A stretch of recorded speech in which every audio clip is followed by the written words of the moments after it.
नमस्कार, स्वागत है आपका विराट 24 में। मध्य प्रदेश में विधानसभा चुनाव को कुछ ही दिन बचे हैं। उसमें से भी चुनाव प्रचार के लिए अब थोड़े ही दिन शेष रह गए हैं। ऐसे में सभी नेताओं के फर्राटेदार चुनावी उड़न खटोले सज धज कर तैयार हैं। स्टार प्रचारकों के लिए हवाई जहाज भी तैयार है। लगातार शीर्ष पार्टियों के बड़े नेताओं के दौरे पर दौरे हो रहे हैं। जहां प्रधानमंत्री सहित गृह मंत्री का विंध्य में दौरा लगातार हो रहा है, वहीं चुनाव प्रचार के लिए प्रधानमंत्री नरेंद्र मोदी 7 नवंबर को मध्य प्रदेश की सबसे चर्चित विधानसभा सीट सीधी पहुंचे, जहां भाजपा प्रत्याशी सीधी लोकसभा क्षेत्र की सांसद रीति पाठक सहित जिले के सभी विधानसभा सीटों में कमल खिलाने के लिए जोर लगाया।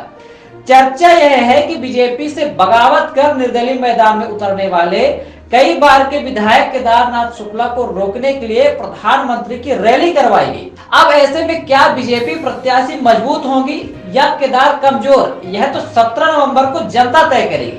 आपको बता दें कि निवर्तमान विधायक श्री शुक्ला सीधी सहित तबकी गोपत बनास विधानसभा सीट से विधायक रह चुके हैं।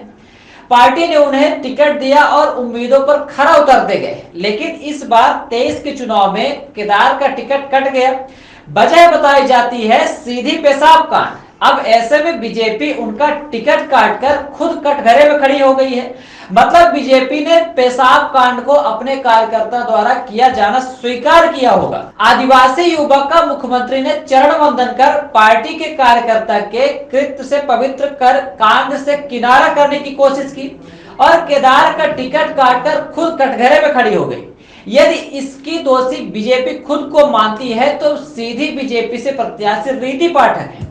पेशाब कांड का पीड़ित आदिवासी युवक दसमत, जिसको मुख्यमंत्री ने आवास बुलाकर सत्कार किया था, बताते हैं कि भीम आर्मी की सदस्यता ले लिया है। मतलब कहीं न कहीं पार्टी वोट बैंक साधने में विफल हो रही है। खैर, बात अब यहाँ नहीं रुकी है। चुनाव प्रचार के लिए कुछ ही दिन शेष है। केदार निर्दलीय मैदान में है, उनके सामने रीति पाठक और ज्ञान सिंह कांग्रेस से हैं। ऐसे में सीधी का समर त्रिकोणी तो हो ही गया है, साथ ही खटकने लगे हैं केदार। यूं समझिए कि सांसद को मैदान में उतारा गया है और केदारनाथ निर्दलीय लड़ गए। निर्दलीय लड़ने से सूबे में बीजेपी की हालात किसी से छुपी नहीं है। आचार संहिता में प्रधानमंत्री, मुख्यमंत्री और खुद विधायक प्रत्याशी सांसद की फोटो लगी घड़ी बांटने का मामला हो या फिर 10 साल सांसद रहने के बाद भी अपना घर मायका ससुराल का परिचय देना हो, मतलब विकास के मुद्दों का यहां दम घुट गया। ऐसे में बुलाया गया प्रधानमंत्री को शायद बीजेपी के डैमेज में मलहम लग सके। अब यह मलहम कितना जनता को समझ आता है, सूबे में मुश्किलों में डालने वाले केदार के कहर को प्रधानमंत्री की सभा कितना असर करेगी, यह तो 3 दिसंबर को चुनावी परिणाम में ही पता चलेगा।